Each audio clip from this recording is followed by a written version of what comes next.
ואסף. מה אתם... באנו להביא המחאה. להביא המחאה?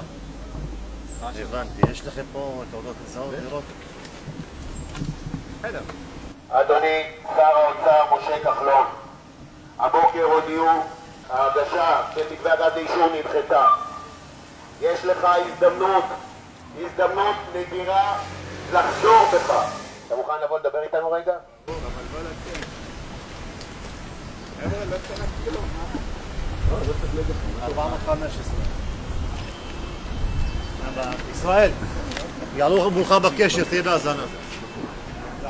זה כבר לא למצב. בוא, אתה רוצה לצלם? כן, אנחנו רוצים לצלם אותך מצהיר ל-270,000 בוחרי כולנו שאתה הולך לעמוד בהבטחה שנתת בבחירות, שאתה הולך לפרק את המונופול. יפה, עד כאן. קיבלנו, אפשר לעצור רגע? לא, אנחנו מחכים להצהרה ממך. לא, אני לא יכול להצהרה, אני מנוע מבחינה משפטית. לא, אתה לא יכול להיות, אתה מנוע, יש לך ניגוד עניינים עם 270,000 בוחרים שבחרו בך. אני מצביע, אתה הבטחת דברים ברורים. יש לי שאלה אמיתית. אתה רוצה לשמוע, רוצה לשאול אותך. אז אני עונה לך.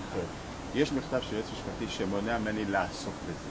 לא אומר שהעמדות שלי השתנו, לא אומר שאני לא חושב שצריך לפרק מונופולים, צריך לפרק מונופולים. מונופול זה דבר רע למשק, לכלכלה. הראיה שאני ממשיך עם המונופולים של הבנקים, של הקרטלים, של המזון. אבל בהימנעות שלך אתה מאפשר למונופול הכי אימתני שאי פעם היה פה לקום. זה מונופול של 1,000 מיליארד שקל ששולט בכל משרדי הממשלה. מה שאני מאפשר, אם תרצה לשמוע... אבל אם אתה נמנע ואתה מאפשר לו לקום, אז זה לא נוגד את כל ה... אתה מסבך אותי מבחינה משפטית. אפשר להגיד מקשקש. אוקיי, אם אני מקשקש, תקום ותעמוד בהבטחה שלך. כבוד השר, תעמוד בהבטחה שלך ל-270,000 בוחרים שלך, לפרק את המונופול, להילחם בו. ההימנעות שלך מאפשרת למונופול לקום. ובזה שאתה מאפשר לו לקום, אתה מיטיב עם קובי מימון, עם משה תשובה.